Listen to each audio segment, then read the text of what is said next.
قیامت کا دن اتنا بڑا دن، اتنا بڑا دن کہ میں حدیث مبارکہ کی روشنی میں آپ کو سمجھاؤں کہ قرآن کہتا ہے یوم یقوم الناس لرب العالمین، قیامت کے دن لوگوں کو اپنے اللہ کی بارگاہ کے اندر اپنے رب کی بارگاہ میں کھڑا ہونا پڑے گا۔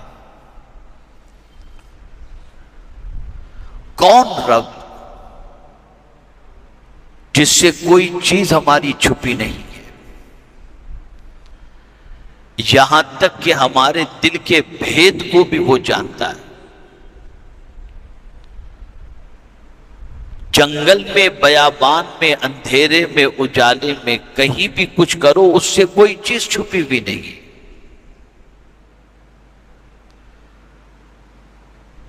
اس اللہ کی بارگاہ میں کھڑا ہونا ہے۔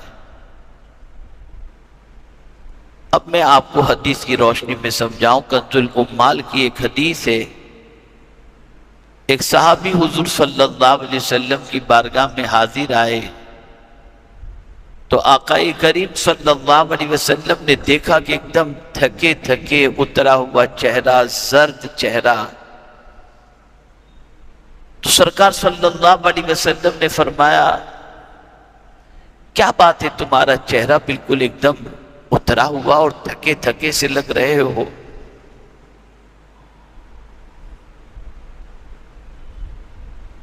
تو کہنے لگے یا رسول اللہ صلی اللہ تعالی علیہ وسلم، میرا اونٹ جو ہے وہ گم ہو گیا تھا اور میں اس کی تلاش میں نکلا، یہاں تک کہ سرکار میں 3 دنوں رات اس کی تلاش کر کے آ رہا ہوں، یہ اسی کی تھکان آپ کو چہرے پہ نظر آ رہی ہے، اور 3 دن نے مجھے نڈھال کر دیا۔ اب حضور کیا فرماتے ہیں سنیں، ارشاد فرماتے ہیں 3 دن کی تھکان کے تیرے چہرے پر یہ حالات ہیں تو قیامت کا ایک دن 50,000 سال کا ہوگا، اس وقت کیا ہوگا ذرا اس کے بارے میں سوچو۔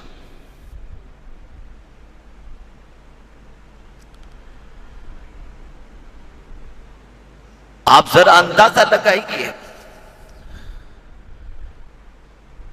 اللہ کا فضل، اس کے حبیب صلی اللہ علیہ وسلم کا کرم ہے، میرا روزانہ کہیں نہ کہیں سفر رہتا ہے، ابھی بھی سفر ہی سے، ایک لمبے سفر سے واپس ہوا ہوں، جمعہ سے پہلے یہیں آ گیا تھا۔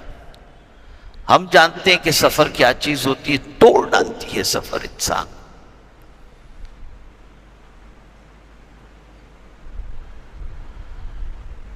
آپ کاروبار کرتے ہیں، آپ کو معلوم ہوگا سفر کے لیے نکلتے ہوں گے، کوئی چائنا جا رہا ہے، کوئی کہاں جا رہا ہے، کوئی کہاں جا رہا ہے، 2-4 دن کے سفر کے بعد حالت ڈھیر ہو جاتی ہے۔ تو قیامت کے دن کے بارے میں کبھی ہم نے سوچا کہ اس دن کیا ہوگا؟ جو سب سے بڑا دن ہے، اور پھر یہ بھی سوچو کہ آج تو سورج بہت ڈسٹینس پر ہے، لاکھوں میل کی دوری پر ہے، اور حدیث مبارکہ میں ہے کہ قیامت کے دن 1 یا 1.25 میل کی دوری پر سورج ہوگا، اور آدمی اپنے پسینے میں ڈوب رہا ہوگا، اور چاہے گا کہ جلدی سے حساب ہو جائے، چھٹکارا ہو، یا تو اس بار یا تو اس بار، جلدی حساب ہو جائے اس کا۔ یہ قیامت کا دن ہے۔ تو اس دن کیا ہوگا؟ جانچ ہوگی، اعمال کی جانچ ہوگی۔ بڑی پیاری بات کہنے والے نے کہی، غالباً حضور صلی اللہ علیہ وسلم ہی کا ارشاد ہے یا کوئی قول ہے کسی صحابی کا یا بزرگ کا، کہ آج عمل ہے، حساب نہیں۔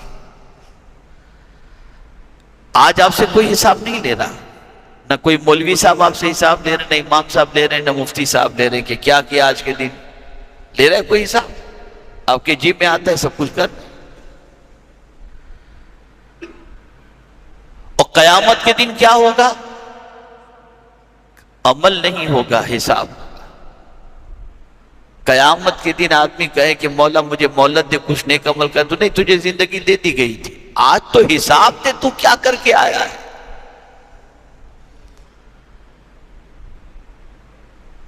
تو قیامت کا دن حساب کا دن ہے، اور اللہ عز و جل حساب لینے والا ہو۔ تو مجھے یہاں پر ایک واقعہ یاد آ رہا ہے کہ ایک بزرگ بڑی اچھی طریقے سے انہوں نے ایک کپڑا تیار کیا، جیسے لوم وغیرہ میں تیار ہوتے ہیں، کچھ گھر میں تیار ہوتے ہیں، آدمی بناتا ہے، لکھنوی کام وغیرہ آپ دیکھتے ہوں کہ ہاتھوں سے کرنے کا کام ہوتا ہے۔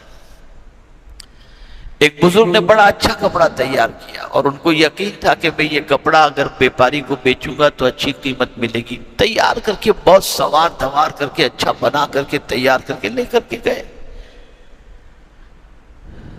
بیپاری بڑا مضبوط تھا، تجربہ کار تھا، اس نے جیسے ہی کپڑا ہاتھ میں لیا تو کہنے لگا بابا یہ دھاگے کا کمبینیشن ہے نا، یہ صحیح نہیں ہے، یہ کلر ادھر نہیں ہونا چاہیے، یہ کلر ادھر نہیں ہونا چاہیے، یہ کپڑا، یہ دھاگا، یہ سب ہے۔ تو بابا رونے لگے، بہت رونے لگے۔ تو بیپاری گھبرا گیا، سوچا کہ شاید یہ ڈر رہے ہیں کہ میں ان کا کپڑا نہیں خریدوں گا، تو انہوں نے تسلی دی بیپاری نے، بابا آپ فکر نہیں کرو، آپ کا کپڑا خریدوں گا، اچھی قیمت میں خریدوں گا، یہ تو جو اس میں خامی ہے وہ میں بتا رہا ہوں۔ کہا تو خرید کے نہ خرید، مجھے اس کی پرواہ نہیں، اور نہ میں اس لیے رو رہا ہوں کہ تو خریدے گا کہ نہیں خریدے گا، میں تو اس لیے رو رہا ہوں کہ میرا کپڑا میں نے تو بنایا تھا، تو مجھے تو یقین تھا کہ بہت اچھا بنا ہے، لیکن جانچنے والا تیرے جیسا تھا تو دنیا بھر کے عیب نکال دیا۔ نیکی بہت کر رہا ہوں، جانچنے والا خدا ہے، پتہ نہیں وہ میری نیکی کو قبول بھی کرے گا یا منہ پہ مار دے گا، مجھے نہیں معلوم، مجھے اس تصور نے رلا دیا۔ ڈرو اس دن سے، جو جی میں آئے نہ کرو، سب کا جواب دینا ہے۔ ذرے برابر بھی، اگر ذرہ برابر بھی کچھ کیا ہے اس کا بھی جواب دینا ہے۔ نیکی کیے تو اچھا ہے، برا کیے تو اللہ خیر فرمائے۔ اب جو سمجھانے جا رہا ہوں اس کو سمجھیے۔ جب ذہنی طور پر آپ تیار ہو چکے، اس لیے کہ موضوع اتنا وسیع ہے کہ میں جمعہ کے مختصر سے وقت میں اس کو سمجھا نہیں سکوں گا، تو سرسری طور پر آپ کے ذہن میں یہ بات آ گئی کہ قیامت کا دن سخت ترین دن ہوگا اور وہاں حساب دینا ہے۔ تو اب یہ مجھے بتائیے کہ ہمارا عمل جس کے بارے میں ہم کانفیڈنس کے ساتھ نہیں کہہ سکتے کہ یہ عمل قبول بھی ہے کہ نہیں، کر رہے ہیں، اللہ کے فضل سے امید رکھ کر کے بیٹھے ہوئے، تو پھر قیامت میں کون ہے جو ہماری دستگیری کرے گا؟ آج میں آپ سے ایک سوال پوچھتا ہوں، بلڈر ہو تو کارپوریٹر سے تعلق، کس سے تعلق، اس سے تعلق، کہ کام روکے نہیں، چل جائے۔ بڑا کام کاج ہے تو منسٹر سے تعلق، اور آدمی مائنڈ بناتا ہے کہ کہیں گاڑی اٹکے تو فلاں سے اپنا تعلق ہو تو دقت نہ ہو، اس سے تعلق بنا کے رکھو، یار یہ مصیبت میں کام آتا ہے، اس کی پہنچ بڑی لمبی ہے۔ سوال پوچھتا ہوں، ایسا آدمی کرتا ہے کہ نہیں کرتا؟ بھئی جواب دیجیے آپ میری بھائی، کرتا ہے۔ جس کی پہنچ بڑی لمبی ہو نا، آدمی اس سے بات بنا کے رکھتا ہے، تعلق بنا کے رکھتا ہے کہ یار اس سے تعلقات بنا کے رکھو، کبھی بھی کام پڑ سکتا ہے۔ اور یہ بھی ضروری نہیں کہ جس پر آپ نے بھروسہ کیا ہے وہ مصیبت میں آپ کے کام آئے بھی، یہ بھی ضروری نہیں۔ اور قیامت کی مصیبت میں تو آپ گزشتہ جمعہ سن چکے کہ باپ بیٹے کو فدیے میں دے کے بھاگے گا کہ میرے بیٹے کو جہنم میں ڈال، مجھے بچا لے مولا، یہ قیامت۔ تو پھر میں نے حدیث پڑھنی شروع کی، قرآن شریف پڑھنا شروع کیا، اور جاننے کی کوشش کی کیا اس مصیبت میں جب جانچ کرنے والا خدا ہو تو کوئی ایسا بھی ہے جس کی پہنچ خدا تک ہو؟ اور جس کا کہا خدا نہ ٹالے؟ ہے کوئی ایسا؟ تو پھر نظر آ گئے مدینے کے تاجدار صلی اللہ علیہ وسلم کہ بس وہ ایسے ہیں کہ ان کی بات مولا ٹالے گا ہی، وہ جو کہتے مولا قبول فرما لے گا۔ اب اس کو میں ایک حدیث کی روشنی میں سمجھاؤں تو بات سمجھ میں آئے گی۔ جب سورج 1.25 میل کے فاصلے پر کم و بیش جو بھی ہوگا، آدمی پسینے میں ڈوب رہا ہوگا تو آپس میں لوگ گفتگو کریں گے قیامت کے دن، حالت تو دیکھو یار کیا ہو گئی ہے، چلو کسی کے پاس چلتے ہیں، کسی کی سنوائی اگر اللہ کی بارگاہ میں ہو تو جلدی سے فیصلہ ہو جائے۔ تو سب آپس میں مل کر کے طے کریں گے چلو حضرت آدم کے پاس جاتے ہیں، حضرت آدم علیہ السلام کے پاس پہنچیں گے۔ آپ ہماری حالت دیکھ رہے ہیں، کچھ کرم کی نظر فرمائیے، چل کر اللہ کی بارگاہ میں ہماری سفارش کر دیجئے کہ جلدی سے ہمارا معاملہ کلیئر ہو جائے۔ حضرت آدم اللہ اکبر ارشاد فرمائیں گے آج اللہ عز و جل جلال میں ہے اور میری مجال نہیں کہ میں اپنے رب کے سامنے کچھ کہہ سکوں، جاؤ تم کسی اور کے پاس چلے جاؤ۔ لوگ پہنچیں گے حضرت نوح علیہ السلام کے پاس کہ آپ پہلے رسول بن کر کے تشریف لائے۔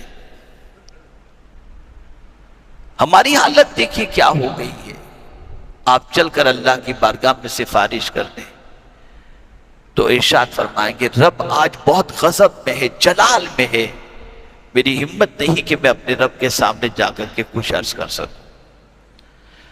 لوگ جائیں گے، وہ کہیں گے کسی اور کے پاس جاؤ، لوگ بھاگیں گے حضرت ابراہیم علیہ السلام کے پاس، وہ بھی یہی جواب دیں گے، یہاں تک کہ حضرت عیسیٰ علیہ السلام کے پاس جائیں گے تو حضرت عیسیٰ بھی یہی جواب دیں گے اور وہ اشارہ کریں گے جاؤ محمد صلی اللہ علیہ وسلم کے پاس۔ اب پہنچیں گے لوگ حضور صلی اللہ علیہ وسلم کے پاس اور کہیں گے ذرا دیکھیے ہماری کیا حالت ہے، کچھ کرم کی نظر فرمائیں۔ سرکار اتنا سنیں گے فوراً سجدے پہ چلے جائیں گے۔ یہ بخاری شریف کی حدیث عرض کر رہا ہوں، آقا کریم صلی اللہ علیہ وسلم فوراً سجدے میں چلے جائیں گے۔ مولا فرشتوں سے فرمائے گا، جبریل امین سے فرمائے گا کہ میرے محبوب سے کہو کیوں سجدے میں گئے ہیں، اور پھر اس کے بعد رب براہ راست ارشاد فرمائے گا ارفع راسک، محبوب اپنا سر اٹھاؤ، فقل تسمع، جو کہو سنا جائے گا، واسأل تعطا، جو مانگو گے دیا جائے گا، واشفع تشفع، شفاعت کرو تمہاری شفاعت قبول کر دی جائے گی۔ تو پھر رب ارشاد فرمائے گا محبوب، سرکار سر اٹھائیں گے، رب فرمائے گا تمہیں اختیار دیا جا رہا ہے، چاہو تو آدھی امت کو جنت میں لے لو، چاہو تو شفاعت کا عزم دیتا ہوں یہ قبول کر لو، دونوں میں سے جسے چاہو تم اختیار کر لو۔ حدیث مبارکہ میں ہے آقا کریم صلی اللہ علیہ وسلم شفاعت قبول کر لیں گے، اور اس کی وجہ خود حضور صلی اللہ علیہ وسلم بیان فرماتے ہیں کہ وجہ یہ ہے کہ آدھی امت کی بخشش اس سے زیادہ وسعت شفاعت کے اندر ہے کہ شفاعت میں میں جتنوں کی چاہوں گا شفاعت کروں گا، اور سن لو میں اس وقت تک راضی ہو ہی نہیں سکتا جب تک کہ میرا ایک امتی بھی جہنم میں ہے۔ اب میں آپ سے ایک سوال پوچھنا چاہتا ہوں، جب قیامت میں ماں کام نہیں آئے گی، باپ کام نہیں آئے گا، بیٹا کام نہیں آئے گا، دوست کام نہیں آئے گا، رشتہ دار کام نہیں آئے گا، کوئی بھی مکتبہ فکر کا مولوی یہ نہیں کہہ سکتا کہ کل بروز قیامت مدینے کے تاجدار کام نہیں آئیں گے۔ یقیناً حضور کی سنوائی ہوگی، حضور صلی اللہ علیہ وسلم کی شفاعت اللہ عز و جل قبول فرمائے گا، تو میں آپ سے پوچھنا چاہتا ہوں اس رسول سے ہم نے کتنا تعلق اپنا بنا کے رکھا؟ کبھی خیال آیا کہ ذرا حضور سے بھی اپنا تعلق بنائیں؟ سب سے تعلق بنانے کے لیے رشوت دیتے ہو، تحفے بھیجتے ہو، ہدیے بھیجتے ہو، چاپلوسی کرتے ہیں، سب کچھ کرتے ہیں، یہ کام آئے گا، لیکن میرے حضور کے لیے ہم کچھ نہیں کرتے۔ جو اس وقت ہمیں کام آئیں گے جب کوئی کام آنے والا نہیں ہوگا، اس وقت حضور کام آئیں گے۔